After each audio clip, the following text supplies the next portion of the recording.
Let's return now to our top story. A report has found thousands of women who weren't properly informed that the age they can claim their state pension was due to change should be paid compensation by the government. Joining me now is Angela Madden. She's the chair of WASPI, the group that has been campaigning for this Women Against State Pension Inequality since 2015. Angela, thanks so much for joining us. What do you make of the report? Good morning, Wilf. I'm glad the report is finally out. This investigation has been going on for 5 years.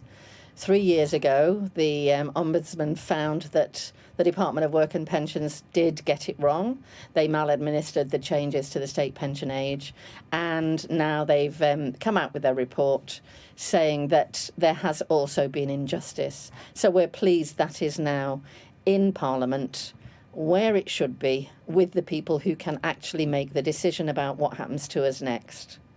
Are you disappointed by the call for compensation perhaps being lower than you might have expected, or are you not kind of into those levels of details in this report yet, just happy of the gist of it? Yeah. The Ombudsman has tried to walk a tightrope between the Department of Work and Pensions, who's refused to accept his findings, and the women who have given them evidence of the injustices that we have suffered because of the DWP's lack of action. There is an all-party parliamentary group in Parliament working on state pension inequality for women, and they provided evidence to the Ombudsman's inquiry. And their view is that compensation should be paid at level 6 of the Ombudsman scale, which is £10,000 per person. And we are hoping that MPs will now follow through with what they've been talking to us about for years and actually make sure through Parliament that that happens and our injustices are recognised properly. But the report today calls for a slightly lower level? I think the Ombudsman has made suggestions. It is still up to Parliament and MPs how much the compensation should be. Are you disappointed that the report itself wasn't already legally binding, and/or disappointed that the DWP didn't necessarily actively embrace the recommendations in it? I'm very disappointed in the DWP. They seem authoritarian. They think there's only one way to do things, and they've done it, and they're right. And I think that is unfortunate. And I'm pleased that the Parliamentary Ombudsman has said, well, we think you did get it wrong. That's, quite a statement, really, on his part.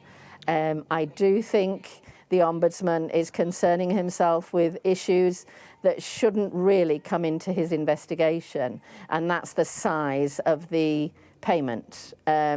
If Parliament were to give women level 6 compensation, that could amount to £36 billion, which, yes, is a huge sum. But the government have already saved £181 billion by increasing the state pension age for women.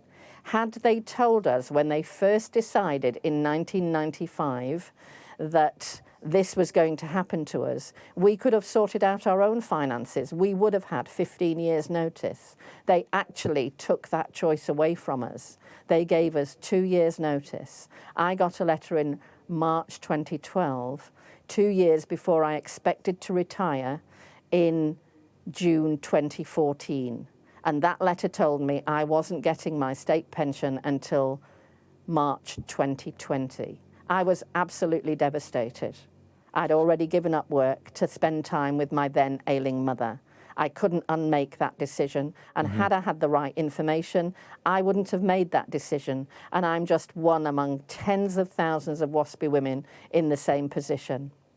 To wrap things up, Angela, I mean, you've chaired this organisation, WASPI, and obviously got to the point today where the Ombudsman, at least in gist, if not by the minutiae of the numbers, agrees with you and is calling for compensation to be paid. Yes. There's still quite a long way to go. I mean, how nervous are you that the compensation won't ultimately be authorised, and disappointed that the sort of fight has to continue? I think it needs to happen fairly soon. More than 270,000 WASPI women have died since we started this campaign. There is one of us dying every 13 minutes. So the government really need to act to get this sorted out. I would imagine nothing will happen before the end of this parliamentary term, but we really need it sorted out early in the next parliamentary term with a scheme agreed that will actually finish paying all the compensation to all the women involved by the end of the next parliamentary term.